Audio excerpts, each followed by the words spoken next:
Hi all, welcome to Poorani lifestyle. Monthly budget 30,000க்குலாம் நம்ம எப்படி பிளான் பண்ணி இந்த மந்த்தை இது பண்ணலான்னு சொல்லிட்டு பார்க்க போகிறோம். இப்போ 30,000 வருதுன்னா அந்த 30,000த்தை 3ஆக பிரிச்சுக்கணும். அது நீட், நம்மளுக்கு ரொம்ப அத்தியாவசியமாக என்ன தேவைப்படுதோ அது தேவை.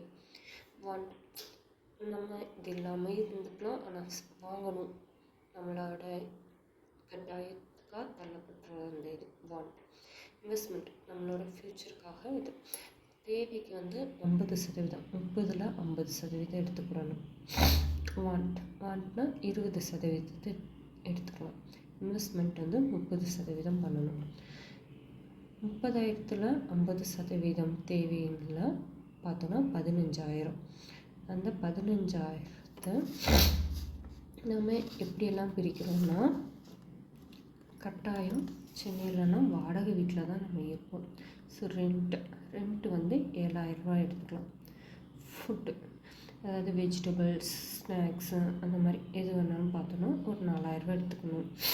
கிராசரி, மளிகை சாமான் அதை பார்த்தோன்னா ஒரு மாதத்துக்கு 3,500.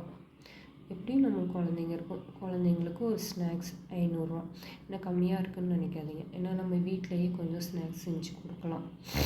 ஸோ 500 போதுமானது. இது எல்லாத்தையும் சேர்த்தோன்னா 15,000 வந்துடும். அதுக்கடுத்து வாட்ஸ் நம்மளுக்கு தேவையானது. எப்படி நம்ம ஃபோனுக்கு ஈஸி பண்ணணும், ஃபோனுக்கு ஈஸியாக நம்மளுக்கு 2,000 அந்த மாதிரி தான் ஆகும். ஸோ அந்த போட்டுக்கிட்டால் ரொம்ப நல்லது. ஸோ அதனால் ஃபோனுக்கு 1,000 போட்டிருக்கேன். மேக்ஸிமம் நீங்கள் அதே ட்ரை பண்ணி பார்த்தீங்கன்னா ரொம்ப நல்லாயிருக்கும். என்டர்டெயின்மெண்ட், எப்படி நம்ம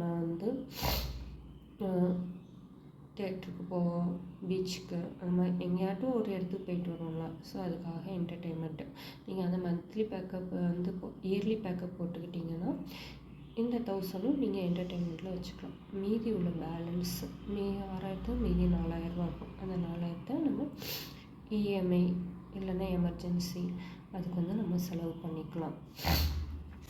இன்வெஸ்ட்மெண்ட், எனக்கு தெரிஞ்ச ஒரே இன்வெஸ்ட்மெண்ட் கோல்டு மட்டும்தான். கோல்டு ரேட் ரொம்ப ஏறிக்கிட்டே இருக்குது. ஸோ எனக்கு தெரிஞ்ச ஒரே இன்வெஸ்ட்மெண்ட் கோல்டு மட்டும்தான். ஸோ மேக்ஸிமம் எல்லோரும் கோல்டில் இன்வெஸ்ட் பண்ண பாருங்கள். அதுக்கடுத்து முக்கியமாக தேவை இன்சூரன்ஸ். இன்சூரன்ஸ் ரொம்ப ரொம்ப இன்சூரன்ஸ் ரொம்ப தேவை. எல்லாத்துக்குமே ரொம்ப தேவை. ஸோ இன்சூரன்ஸ் உங்களுக்கு தெரிஞ்ச இன்சூரன்ஸ் பாலிசி ஏதாட்டும் ஒன்று போட்டுக்கோங்க.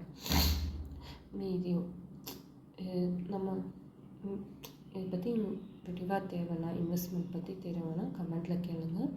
நான் இன்னுமே டீட்டெயிலாக சொல்கிறேன். கோல்டில் இன்வெஸ்ட் பண்ணிவிட்டு எப்படி ஸ்கூல் ஃபீஸ் கட்டுறது அது இதுன்னு நிறையா டீட்டெயிலாக நான் சொல்கிறேன். தேவைன்னா கமெண்ட்டில் கேளுங்க. பாய்.